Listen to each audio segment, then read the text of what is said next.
podcasts, on stages, and in life. But when you have bestseller on it, your client is going to just really stand up and pay attention. And that's what you want. You want to grab their attention and then help them. So that's what we do. We work separately, but we work together. And so, Steve, I'll give you a chance to introduce yourself and why people need to be a best-selling author can be kicked off. All right, and I got a recording rolling of this because I did have some people ask me, "Oh, I can't be there. Can you record it?" So I've got the recording going, and it Wonderful. seems like it's capturing everybody's audio, so that's cool. Hi, everybody. My name is Steve Kidd. I'm a third generation minister and international best-selling author of 21 books and counting. I actually have 5 others that I'm working on right now. For those of you that feel like writing a book is too difficult, that'll be a challenge for you, right? I have been in business since 1987. As a marketing company is when we officially started. We were early adopters in internet space and digital marketing. In fact, just as a funny sideline note, we actually did not have the word the internet when I was working in early internet marketing. Obviously, we didn't call it internet marketing then, right? And then I've been doing books since 2007. There's about 4,000 or so people that I've worked with. It's actually closer to 5 now that I've worked with everywhere in the process of writing to publishing to marketing their books to bestseller and everything that goes beyond. And ultimately, what I love helping people do is see that what feels like a cloud that doesn't have any silver lining is actually silver covered in cotton candy. We're going to find your up level today. We're going to talk about why you need to be a best-selling author and how incredibly powerful it's going to be for everything you do in your life and business. And I'm looking forward to this hour that we have together. How's that for an intro, Lonnee? Hey, loud applause. Everybody's applauding. Yes, it was wonderful. So, guys, I wanted just through a show of hands. And by the way, thank you for coming. I see you, Amber and Kelly and Lisa and Ronald and Melissa and Linda, Cindy. Hey, Cindy. Gerald, Jake, thanks for being here. Royce, Jose. Oh, what a story this guy has. What? Oh, my goodness. Guys, connect with each other, please. Charisse, Roland, Lucas, Neil, thanks for coming. I'm so excited to have you here. Oh boy, does Steve have a lot to share with you. One of the things that happens the most for me when talking with first-time authors is why do I need to have a book? And a lot of you do. And so what I want to do is kind of separate the two for a second. If you have a book already, raise your hand or do a thumbs up if you have a book already. I'm just curious. Cindy does. Melissa does. Lucas. Charisse. Okay. Let's see. I know you do, Jose. So, okay, there's Lisa does. Okay. All right, guys. Look, there's more. I love it. Wonderful. Good for you guys. It takes a lot to get a book done, doesn't it? Thank you so much for raising your hands on that. Being a bestseller takes that work that you've done to the next level. And so often people ask, is there a benefit to it? And so we're going to cover that. But the first thing they want to know is, does it have value? Why do they poo-poo it? And because everybody knows how it's done. I don't think that matters. However your book gets your client's attention is what matters. But I want Steve to talk about that and and the value of it. So maybe Alicia, we could talk about Alicia, Steve. And what a book Absolutely. did for her. Yeah. I mean, Okay. your book is going to take you from night and day difference. In fact, as a professional marketer, I'll tell you that you will never maximize the marketing potential for anything you do if you don't have attached to it a best-selling book or a best-selling author. Perfect example, Dr. Alicia Griffith. It's important to make sure that we know that she is a doctor. In fact, she's a medical doctor, has been an audiologist for more than 20 years. Interestingly enough, she works almost exclusively with children with autism. And 10 years into her career, her son was born, guess what? With autism. So she's not only the mom of an autistic child, but that's what she does as a profession. She was the best kept secret in the world in that industry. An amazingly powerful woman, but nobody knew who she was. She wrote her book called Amazing Gift. You can find it on Amazon. Dr. Alicia Griffith. And that book, after becoming a #1 international bestseller, it got her on all kinds of television shows. First, she was on TBN. They did a 45-minute segment with her, holding the book almost all the time, showing the book cover on on the TBN broadcast. And then that led to her being able to be on both Good Morning America and the Today Show. Now, those are more like 3-minute segments, but they talked in detail about autism and about, both being the parent of an autistic child as well as the things that a medical doctor could do that. Dr. Alicia Griffith's testimonial that she's given to us says, "I gotten more out of being a best-selling author than being a doctor in my field for over 20 years.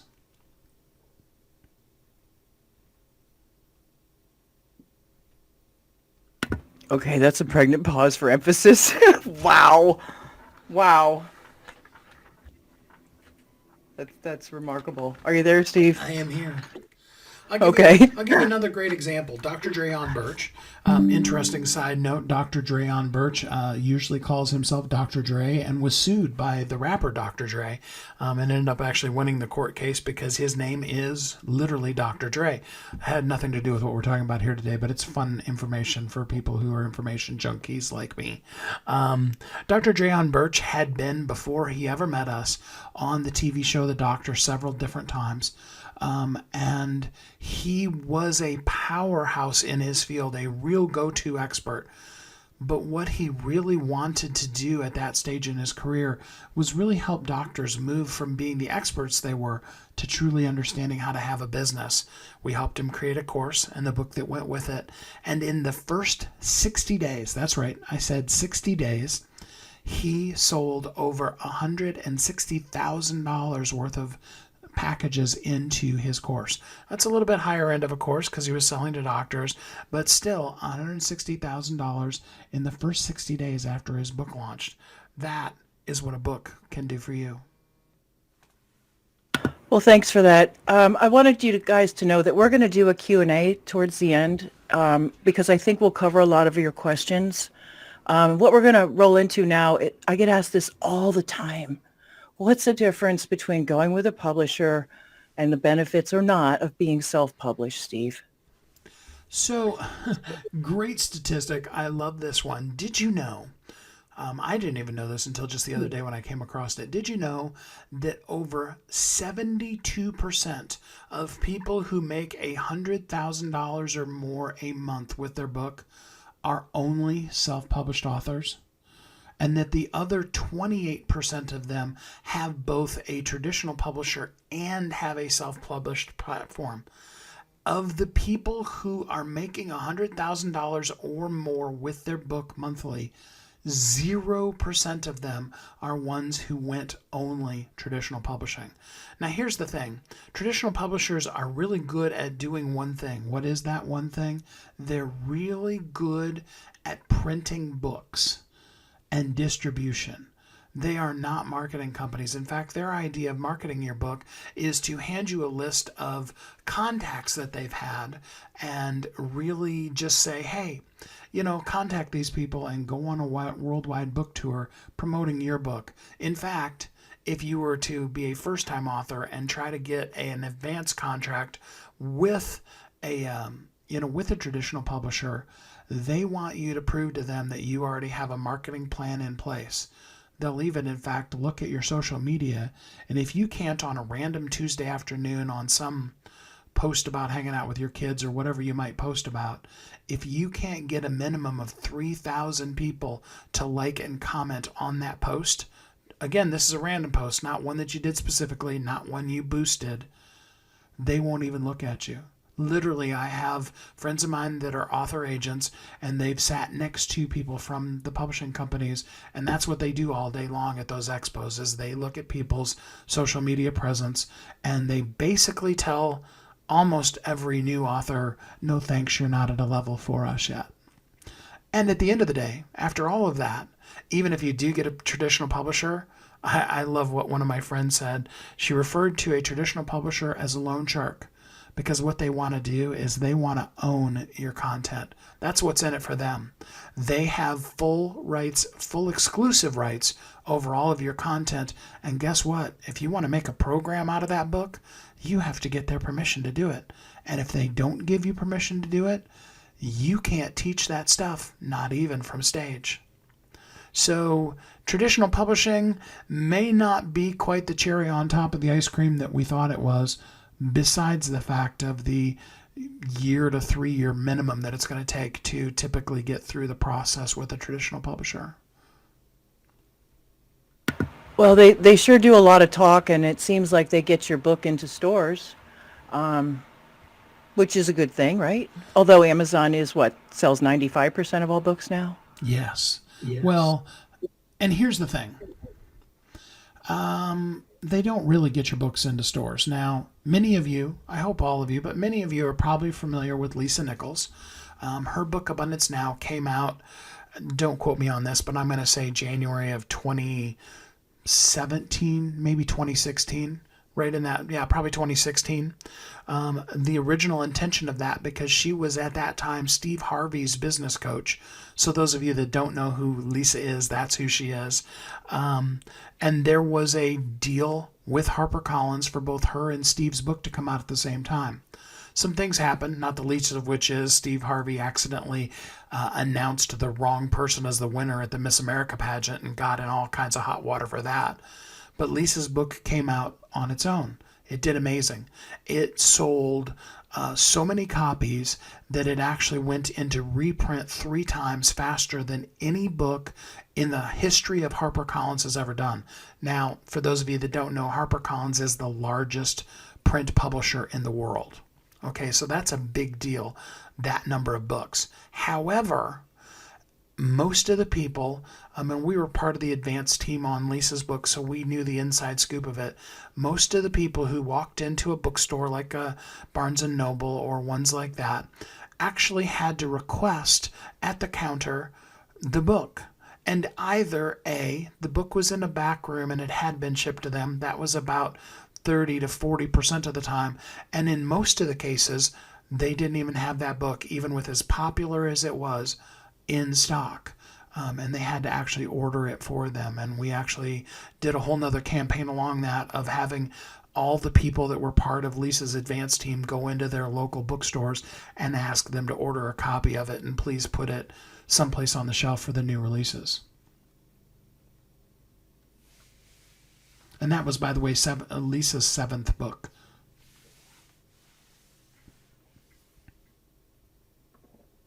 Out of curiosity, Steve, was this the book that she had a ghostwriter work on? Oh, yeah. Yeah. So Lisa paid a ghostwriter.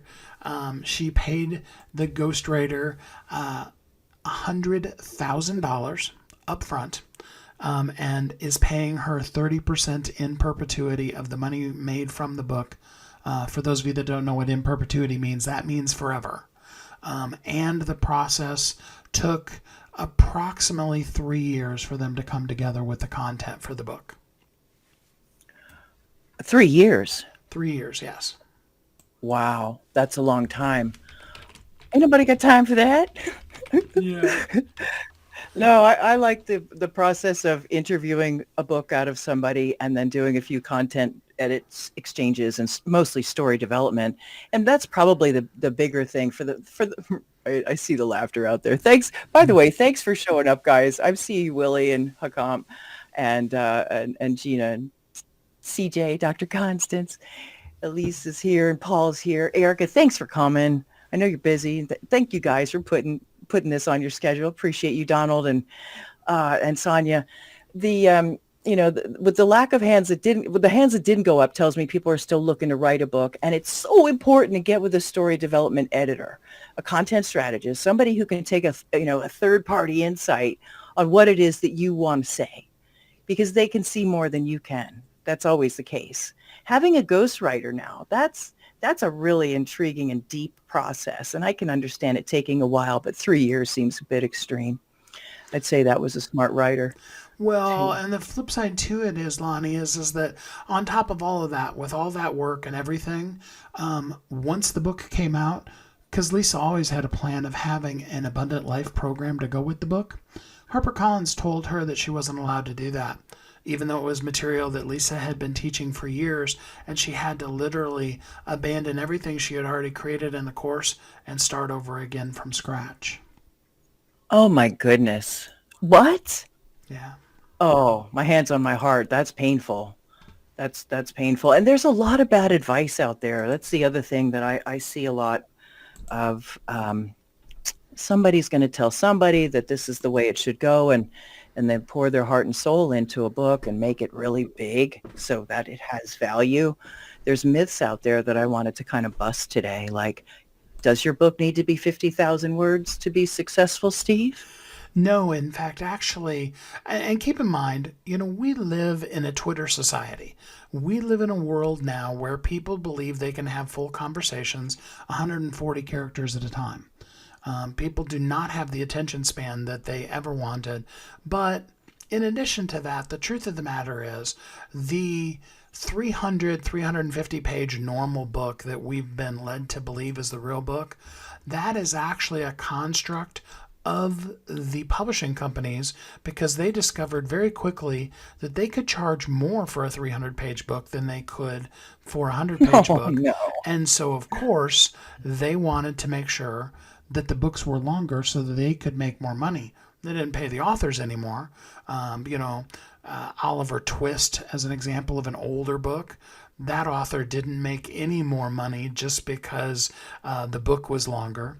I'll give you a perfect example of a book that wasn't longer. Have you ever heard of Dr. Jekyll and Mr. Hyde? Dr. Jekyll and Oh, Mr. yeah. Hyde, which has been remade as movies and used as, plots for TV series and all those kind of things. Dr. Jekyll and Mr. Hyde was originally a 54-page book. It had to be an anthology book because it wasn't big enough to count as a quote-unquote real book for the publishers. So really what people want is they want you to take one point, make it really clear, give them a clear action from that point, and and then if there's a second point, have that be a second book. Now, I know what you're saying. You're saying, well, Steve, that's a lot of opinion, isn't it? That's just your opinion because you like to write short reads. Well, no, actually, that's Amazon's opinion because they did the research, because they sell books. For those of you that didn't know, Amazon sells books. But in all seriousness, Amazon did the research and they found that if your print book is 100 pages or less, so that's print pages. Now keep in mind that a print book, if you were talking an 8.5 by 11 single-spaced Word document, you're looking at about 4 to 5 pages per each one of those that it's going to be in a final version of a print paperback book. And if the print book is 100 pages or less, around 60% of people that get the book will read the entire book and finish it. If that goes from 101 to 200 pages, that number drops to about 20% of the people that will actually finish the book. And now here's the shocker. If your book goes over 200 pages, it's less than 3% of people that ever will finish your book. And if you're doing your book properly, what you want to do at the end is give them the next steps of what to do next with you. Read your next book, do the next thing, join your course, whatever. If only 3% of the people are ever finishing your book, they're never going to get to that magic, let's do the next thing. Or worse than that, they're going to take a little piece of your program, try out that little bit they did read, have it fail, and then they're going to say, well, your stuff doesn't work because they didn't go through the whole process with you. Yeah. Yeah, it's notable that Who Moved My Cheese is some 80 pages, depends on the size of the print you get. It has a lot of impact and is very familiar to a lot of people in business because of marketing. After you publish your book, marketing is everything, and everything's marketing, and that includes the who that is you behind the what that you do. You know how I like to roll, guys, and what that means is your book is a representation of what you are, what you have to offer, who you are, behind the special sauce that you bring to the table. And it, excuse me, it really is your foundational marketing piece, and that's why you want to write a book. But in order to make you stand out with your brand out, what you want to do is become a best-selling author. It has a nice ring when you're being announced on stage. Two-time #1 international best-selling author. It carries a lot of weight, but it also does other things for you. So go ahead and comment on some of those things that this moniker does for a person, Steve. Well, I mean, it's really kind of everything. I It's mean, only everything. yeah. And yes, you mentioned the big one. Any type of marketing program that you're going to do, when the person can announce the marketing, that it's the best-selling author of, or this is the best book, best-selling book. But here's some practical, again, statistics. Sometimes other people's statistics make what I'm saying more real. Over 50% of all movies that get made are based off of bestsellers. And over 80% of them that earn awards are based off of best-selling books.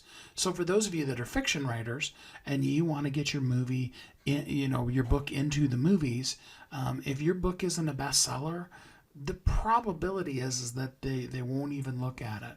Now, that isn't my statistic. That actually was a statistic that was given to me by Randy Becker, who is a professional Hollywood screenwriter himself, but he also represents somewhere in the neighborhood of a couple hundred Hollywood screenwriters to the different movie theaters, and has, rather movie studios, and has for almost 20 years now.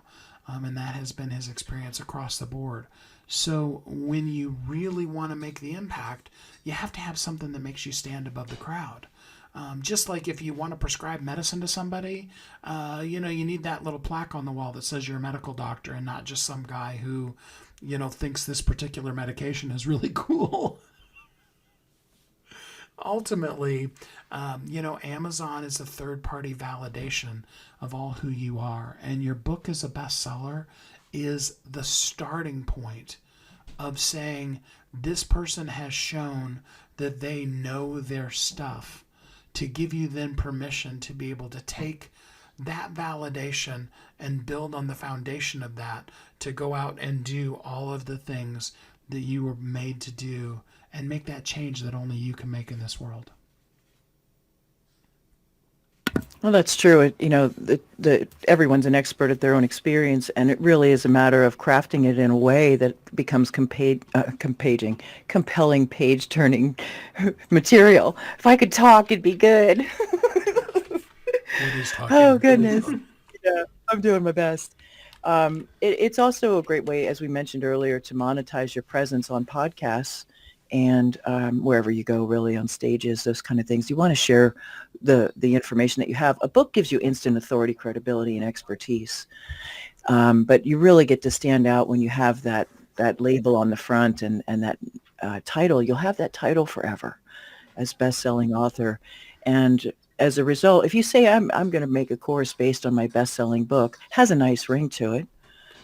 It allows you to grow your speaker fees. And Well, and um, I'll even give you an example, a couple of them, Lonnee. So, number one, we had one of our authors. She had applied to a basic podcast. I'm not talking about, like Entrepreneur on Fire or one of the really huge podcasts, but just a regular basic podcast. She had applied to it 9 times and gotten turned down 9 times in a row. The only thing that changed between time number 9 and time number 10 was that in her application, she was able to say that she was the best-selling author of the book that she wanted to talk about. And she got an almost immediate response back saying, yes, we would love to have you on our show. As a podcast host, I've had a technically radio show that is also in podcast format for the last 8.5 years.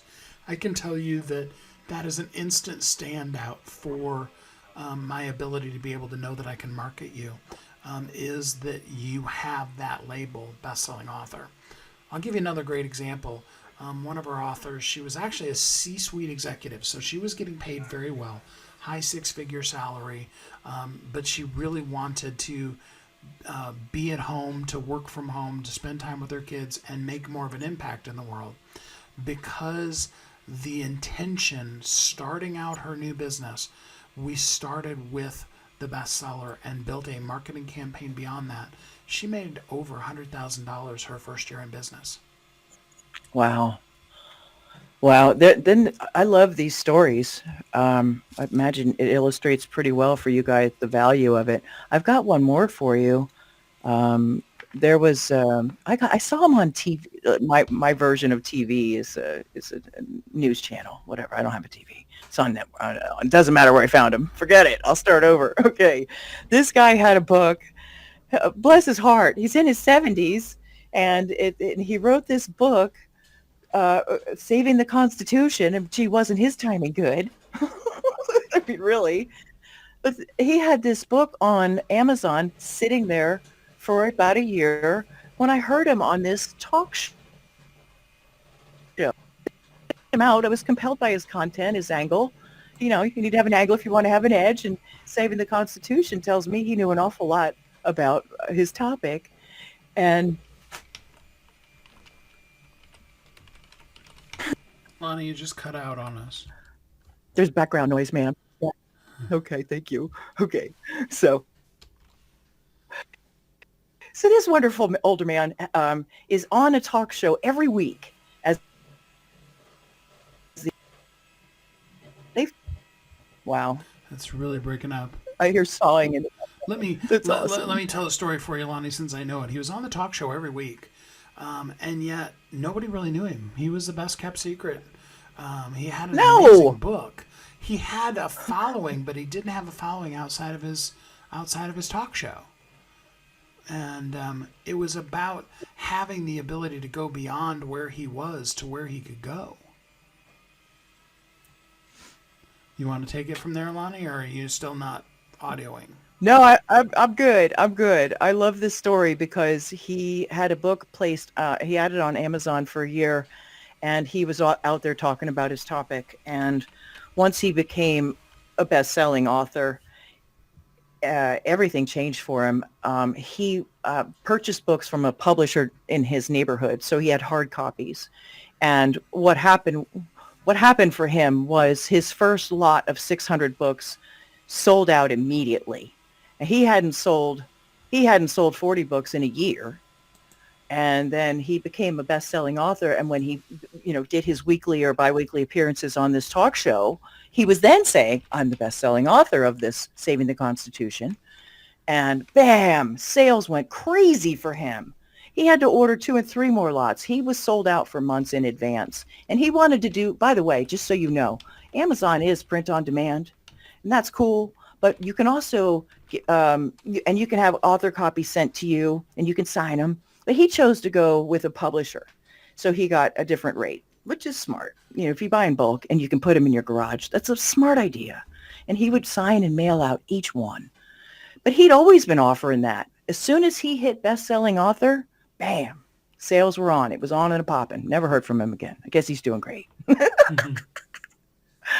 I'm just saying, Well, it made all the difference. I'll give you another one. Pastor Andrea Humphrey had 2 or 3 books prior to when she came to us with her third book. I think it was her third book, Transformed for Purpose.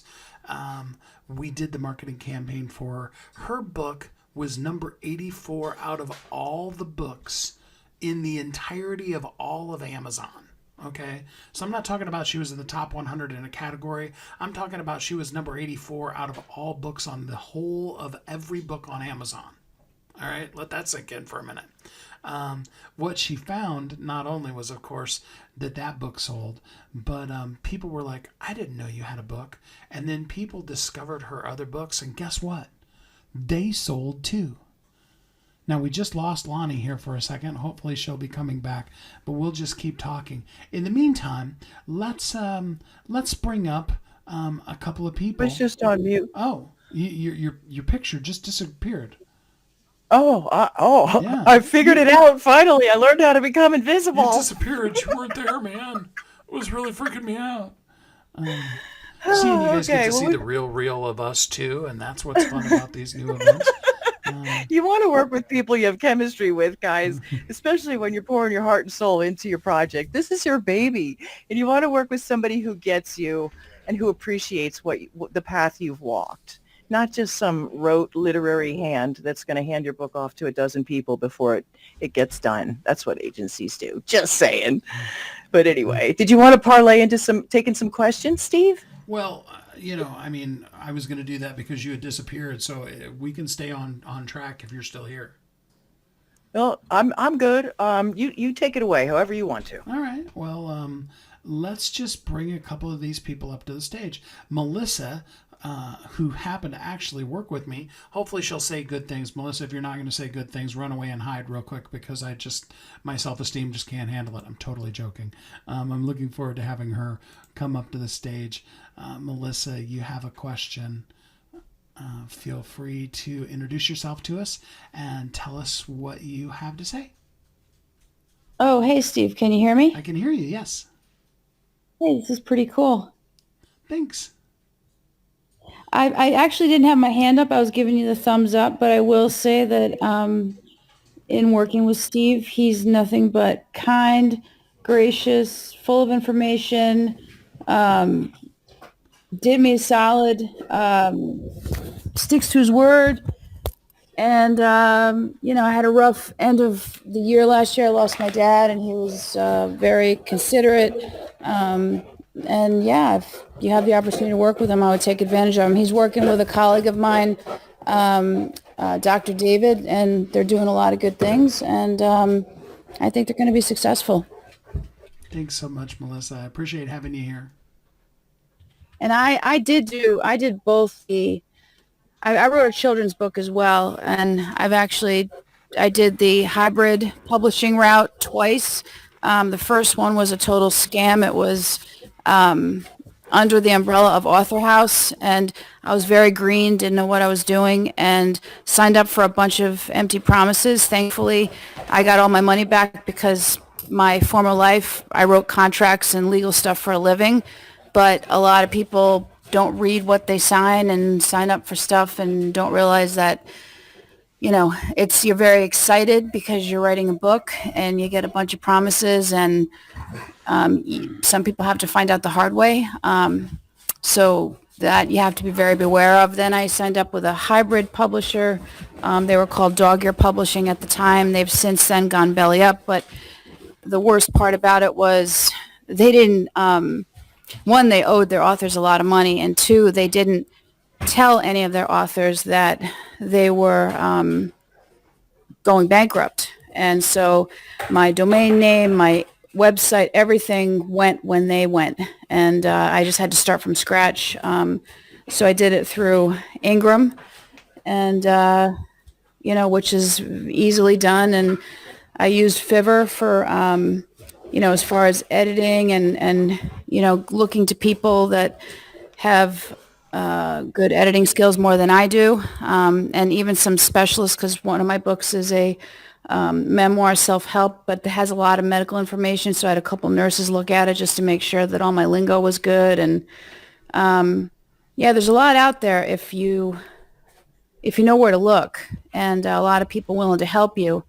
Get on Amazon, get to be a bestseller like Steve does, and just keep building from there. But you really have to be careful. I recently had a friend that was super excited because he said he got, quote, signed by this great publisher. And, I'm a New Yorker, the cynical part of me, I had to look. I was nosy, and it was going to cost him like $18K to publish a children's book that would cost probably a couple hundred if he did it himself. And he was just didn't want to listen. And I'm like, do what you got to do. But I was just trying to help him, So you just got to be really careful out there and check people out and check for resources. And that's an important thing. Thanks for joining up here with us, Melissa.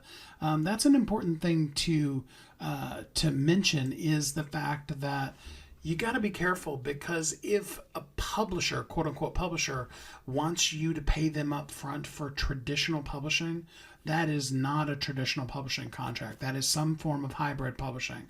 Now, if it's a service company or a marketing company like what both Lonnee and I's companies are, that's a completely different animal. But a traditional publisher that is asking you for money up front is not really truly. Now, they may say we're affiliated with Hay House, or we're affiliated with HarperCollins, or that. And they may even have a little bit of an affiliation with that. But if they're asking for money from you as a traditional publisher up front, that would definitely be a red flag. So I have a person saying that they can't join the event in the comments. I'm not sure how we can help them, but I don't know. so let's take one. I would like to pick up on that one Yeah. point about when you self-publish, guys, that book's yours. And when you have a publisher they own you. They own it. And if they fold, like a lot of them did during the COVID stuff, so did the author's books, and that's a crying shame. So hang on to your rights and get all the royalties. You're going to have to pay for the marketing anyway. So you might as well reap the benefits. And plus, if you're like me, you don't put a period at the end of some sentences. You put a dot, dot, dot. You want to go back in and change it later. When you self-publish, you can. You can update your manuscript. You could change your call to action at the end. If you go and through a publishing house and they put you on Amazon, that email that they launched your book through, theirs, in Amazon's eyes, that they own the book. You won't be able to adjust your manuscript. You might have to pay a nominal fee or something. I don't know what publishers do. I avoid them like the plague. I wonder where you learned that one from, Lonnee. But why not retain rights and royalties and have the option to change only everything about your book? You could even change the cover. I mean, I'm not a quick change artist. I'm just recommending that you maintain creative freedom. Creative freedom on and you made some great points. How there are agencies out there. I've heard of one, and I'm not slamming anything. I'm just naming that the service that they say will do it all. But what they really do is they my friend went through this with Book Baby actually, and she ended up having to find her own editor, her own illustrator. She had to find all the pieces, but they were going to publish her book for her, and she paid them a hefty fee. It was cheaper than others, but it's still money, right? I don't know about you, but I don't have money to throw around. And if you can get with somebody like myself or Steve that really knows the ropes already, hey, if you're going to hike the Andes, get an Andes hiking guide.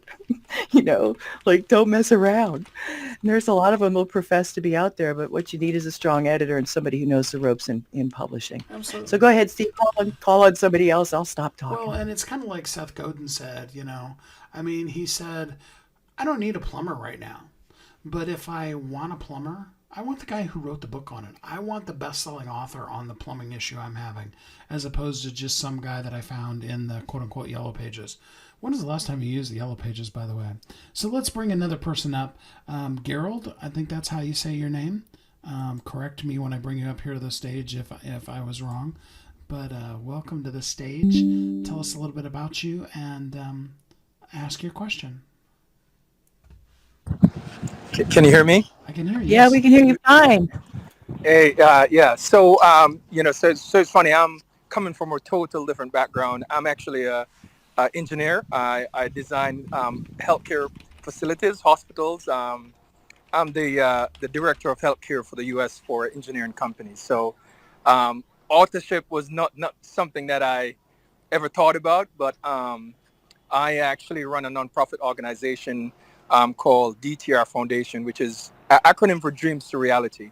And I started doing a whole lot of mentorship and really, start telling people about my background, my story. I'm from an underserved community in Jamaica and, really came through, overcome a number of challenges and, start telling my story and, it got picked up by a TV program in Jamaica, and I did a 2-part interview, which was it was a huge success, and the interviewer actually basically said, hey, you definitely should write a book, and he actually introduced me to his publishing company that did 5 books for him. And I worked, and that's in Jamaica. So I published. It's a memoir, It's called Get the Youth's Bible, and it's really talking about just really showing, talking about, undergoing several challenges, coming from an underserved community, and really how I was able to navigate those, those paths, to be successful. So, but I actually, got it, got it, got it published in Jamaica, and so I am looking to do another book, which I live in the U.S. I'm trying to get it published in the U.S. So I'm trying to, but I sold over 8,000 copies without actually. It was on it's on Amazon, and it's in some stores, a lot of stores in Jamaica, but otherwise I just actually sell it through my website, and it sold over 8,000 copies. Love that. Well, yeah, absolutely. I mean, there is definitely some nuances of, publishing it in the United States as opposed to just in Jamaica. And there's a bunch of stuff that we can help you with. I either missed it or please restate it if you had a specific question that we could help you with today. No, so well, it's more, so it's more taking it to the next level in terms of, maybe looking at to maybe get it republished here, or just maybe, just trying to, as I said, I'm thinking about doing another book. I've started written some stuff. So it's just a matter of just just really just understanding the process here, and really just trying to see how I could do it in the Absolutely. U.S. And yes, most definitely, Gary. I've worked with folks whose books have been as much as even 20 years old, whether it's republishing it or just doing a marketing campaign to get it to where it goes, or move it from, a country to all of the countries. I do specialize Yeah. in having the book be available literally everywhere books are sold across the entirety of the world. And we could absolutely do that. The best thing to do, because it's a little bit more in-depth conversation than we can probably answer in a group setting, is if you go to Yeah. askstevekidd.com. That's AskStevekidd.com. That hops you right straight to Calendly. Pick a time on my calendar that's good for you. I would be glad. In fact, anybody that's listening, any of you that want to, you can go to askstevekidd.com and schedule a time. I would love to help you out. That's totally free. I love helping authors. If there's more that we can do work-wise together after that, that's great. But, I want to get you to the next level with what you're doing, and I'm definitely here to help you. And we'll talk about it a little bit more in detail, but I do have a free gift for you that we're going to give you at the end of this time together. And part of that free gift, when you get to the thank you page, the checkout page, if you will, there's actually the link for that, so you can click on that as well. I encourage you to do that, and we'll talk a little bit more about that, but I'll just give you a little heads up. If you go to ongoingwealthguide.com, that's where the gift is going to be. With that said, Gary, thanks for coming up and asking us. I look forward to talking to you in more detail. Thank you. Appreciate it. I'll definitely go to the website. All right, so let's bring one more person up to the stage. What do you think, Lonnee? I would like to, and I also want to recognize a couple people that have been. Thanks for hanging out with all of it, with us all, you guys. And Willie has shown up, and Annie has shown up. You two are big blessings in the world, huge. Connect with the people that you see here, guys, because they all have a message to share, and they have really big hearts, and I love them all. Absolutely. And I would love to I really would bring Lisa David up. Let's see what this wonderful woman has to say. She's amazing. Absolutely. She's even got that TEDx logo back behind her. Hi, Lisa. You are on with us. I feel like I'm back in the days of radio when it's like, "Hi, you're on with Steve here on the radio." Hey, I'm a first-time caller, long-time listener. Welcome Been to the about show. 45 minutes. Welcome back to the days of radio. Yeah, we got light rain, southerly winds. Okay, hi, and thanks, and hi, everyone listening. I am glad to have this chat, and obviously we all have questions. Mine, I'll try and make it quickly.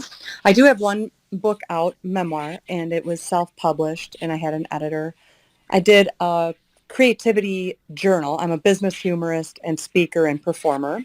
Being a business humorist is my jam, so I'm an interactive speaker. I love to leave laughter in my wake. Sometimes it's not just because I tripped on an imaginary speed bump, but I am wondering about the bestseller status. One thing I heard from someone is that, and so I'm working on my next book, which is more of a business-based book aligned with my speaking. I'm very excited to do something like that. That's new for me. And the bestseller, is it true that if you drop off the top 100 in Amazon, you can no longer use that title, or they can yank that rug out from underneath your adorable little feet?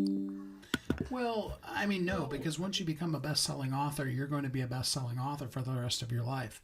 I'd have to look up where Think and Grow Rich is right now today, but there was about a 50-ish year period that Think and Grow Rich was not listed on anybody's bestseller list, and that didn't make that any less of a having had been a best-selling book.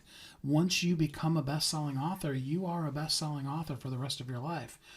It would be interesting to look up books like, like say for example, the first Twilight book. You're going to make me go to the internet and actually look it up right now, which was absolutely at the time a best-selling book. But I mean, how many people do you know outside of those of us that actually used to work in that industry that are Twilight fans anymore? So yes, absolutely. Once you Are you become a bestseller, you are, you are a bestseller for the rest of your life. Well, the challenge comes in where, let's say I get my extended family and all my best friends to quick buy it for 99 cents, and that puts you on that list. And I had heard when people do it that way, if you're not still in the top 100, you cannot claim that you're a bestseller. And I'm not talking about way back with Think and Grow Rich, which was done the way it used to be done. But nowadays, of course, it's all online, smoke, mirrors, and all that. So I don't know that I feel the same about that title lately, although I want it. I want to speak to that because 18 months after publishing How to Deal with a Dumbass, it's still in the bestseller status 18 months later. And that comes from, people getting your book. That's how it stays up there. And reviews, those really matter. If you read somebody's book, do a review for them. I just reviewed yours. No, oh, you did? I can't wait to see it. So, Everybody go get that book. It's You're best. awesome. So there's two aspects, and you've got people that are confusing themselves in the details of things, basically. So Amazon's bestseller list is a top 100 in each category list. All right. And it updates on an hour-by-hour basis. Now, technically, it's about 8 to 12 hours behind in the U.S. and about 36 hours behind in the other international countries. But Amazon's algorithm, the core of it, is based off of relevancy and content. So therefore, when they are listing the best sellers, they are looking for what is the book that is the best seller right now. Because the truth of the matter is that Amazon's list is the only list that is statistically driven, meaning that in this particular hour, a book that's at number 2 sold more copies than a book that's at number 3. Now, in the next hour, that may not necessarily be true, and that list is going to change. But to give you as an example for the things that the people that are touting that information to you are saying, the New York Times bestseller list is based 100% off of purchases by Walmart and and other big box retailers, and has absolutely nothing to do with whether even one copy of your book ever sold. So if you really wanted to talk about a fake list, we would really be talking about the Amazon, or the New York Times bestseller list, which I was going to say, you said Amazon. It's New York Times New York bestseller Times that does that, right? Yeah, Okay. And I'll give you a good example, going back to Lisa Nichols' book. Lisa Nichols, now granted, HarperCollins put her in the wrong category and put her in direct competition with the book that Oprah was promoting that Brene Brown had just put out. But Lisa's book was number 3 statistically. It was not listed on the Amazon on the New York Times bestseller list because Lisa sold the bulk of her books directly to her her very wide, broad audience versus having sold them through Walmart. And the New York Times decided that because the Nielsen report did not come back. I was actually talking, it's kind of cool if those of you who know Dr. Noah St. John is, he was talking about the fact of the difference between being an Amazon bestseller and being on any of the other bestseller lists, because the Nielsen report that bases all of the rest of those is kind of a misnomer, because there's a very different kind of person that is the kind of person that you pay to say what they want is the best book versus the people who just go out and buy the book. Does that make sense, Lisa? Well, It does. I'm still concerned about that push that people do, and I just don't feel like it's as So- valuable as it once was. And no shade on what you're doing, because I'm No. definitely on board. I've got you, Lisa. So here's It's- the thing, okay? If you go all the years that it takes to go to medical school, and Lonnee told me not to go into this example, but it's the perfect answer to what you're saying. If you go all just the don't years, go deep, man. if you go all the years that you go to medical school, you walk across the stage and get given your diploma, you are then Dr. Lisa for the rest of your life.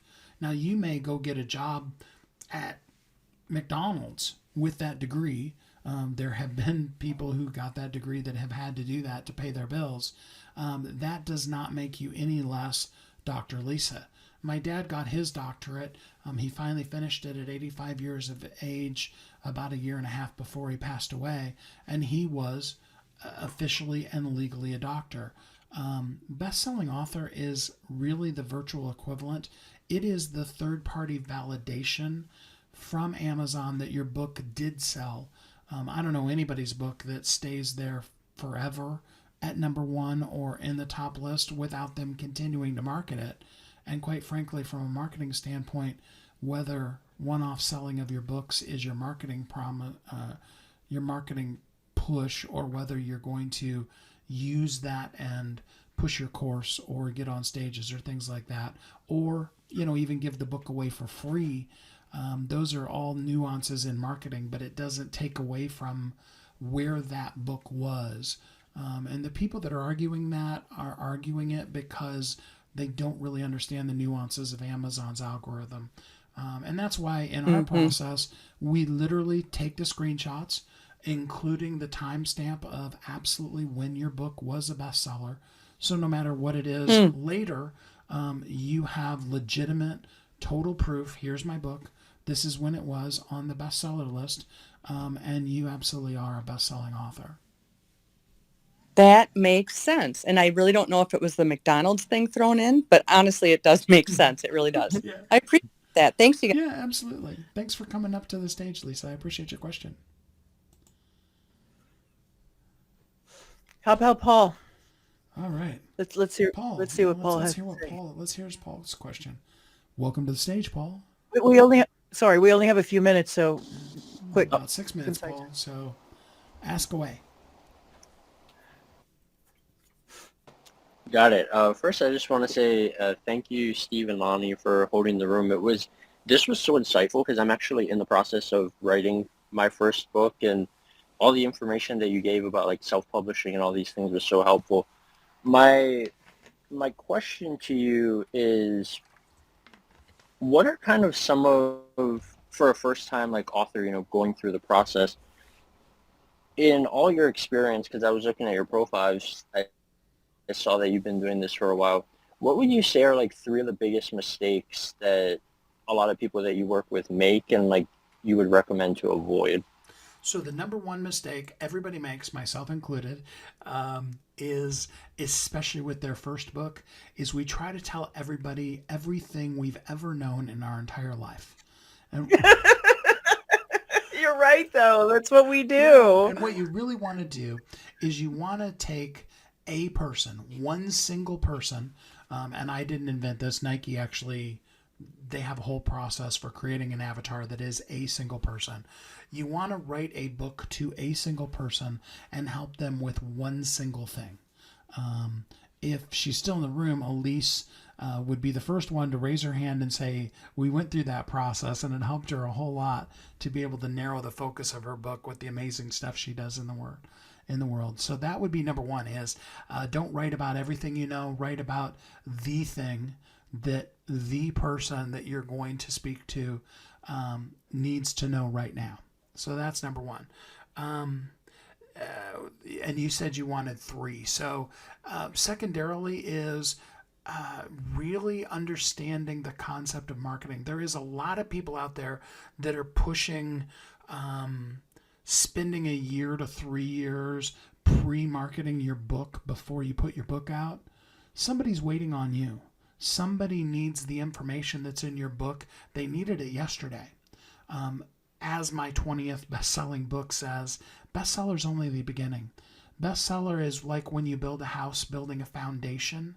Start there and build everything else on it. All of the things that I've done in marketing, they're all improved when we just start at the space of bestseller rather than spending 6, 8, 10 months, a year, 2 years to get to bestseller and then trying to recoup what we could have done from day one. So have in mind that you're going to launch your book with an intentional marketing, not just an announcement that the book came out, but an actual marketing campaign that is going to get your book to bestseller. And then last, I would say, the biggest mistake that most people make is if you've ever seen the movie Field of Dreams, everybody has a field of dreams with their book. They think that if they just put the book out there, if it's just there, the whole world is going to come and buy their book. The truth of the matter is that the average book sells 40 copies. It's the entire lifespan. Now, that's the average across all books, meaning that the books that sell tens of millions of copies bring up the average of all the books that sell none or one to your mom up to a massive total of 40 across the board for all books. So you need to have a marketing plan. What are you going to do with the book, and how are you going to, again, if you're going to be selling the book, how and who are you going to sell that book to? So that would be probably the top 3. I could go on for a whole nother hour episode just on all of those kind of things, but that's probably the top 3. Got it. Thank you. I loved what you said about the New York Times bestseller, because that was a huge thing for me. And then I realized it's all about kind of if you throw money behind it or manipulating sales and all those type of things that I learned. So this was really insightful. Thank you. Absolutely. Hey, Paul, I'd like to give you and the others a tip because we do focus on self-publishing because it rocks. Just saying. When you guys write your book, remember that people can look at the preview of your book, the sample, that first 20 pages. Keep that potential buyer, reader, avatar in mind as you write the front of your book, because that's where they're going to peek at what you have to offer. And so when I help somebody get their book done, whatever it is, we consider that front end. Okay. So keep that in mind. Okay.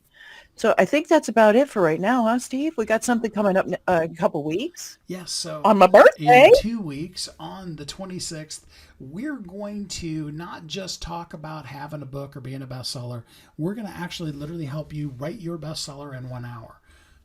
And you're going to come hopefully with pen and paper in hand. We're going to have a fun interactive action workshop on the event, and we're going to actually write your book. I have folks that have written more than 10, probably actually more than 20 now, books just based off of what I'm going to teach in this webinar. And we're going to have a lot of fun with this event. 2 weeks on the 26th, same bat time, same bat channel. We're going to be here, and we hope that you will all come and that you will all invite a friend. And just as a special thank you for showing up today, I want to give you a free gift. So if you will go to ongoingwealthguide.com, there's a free gift there. It's a 5-step formula to help you be able to create true abundance in your own life. What I mean by that is that no matter what the bank account says today, you have a system in place to be able to continue marketing and continue to be able to grow and develop who you are and what you do in the world. And that's yours absolutely free. And in addition to that, if you want to add it to it, you can get my 20th international best-selling book. Bestseller is only the beginning. You can also get that for free. And like I said, on the end final success page, there's also a link to book with me, or you can just go personally to askstevekid.com. That is kid with 2 Ds, AskStevekid.com. lonnee.com. Takes you straight to my calendar. That's a free call. I'd love to talk to you and help you out in any way that you can. Lonnee, thanks so much for being our MC and keeping things rolling. I'm so grateful for everybody that's here, but Lonnee, I really appreciate you doing these with me. My pleasure. Thanks, guys, for coming. Appreciate it. Thanks, everybody. Looks like we're rebooting. Have a great week. Okay. We will talk All right, later. guys. Yep. We'll see you next 2 weeks, guys. Thanks for coming. Bye-bye. And reach out to me on DM if I can help you at all, guys. Thanks. Bye-bye.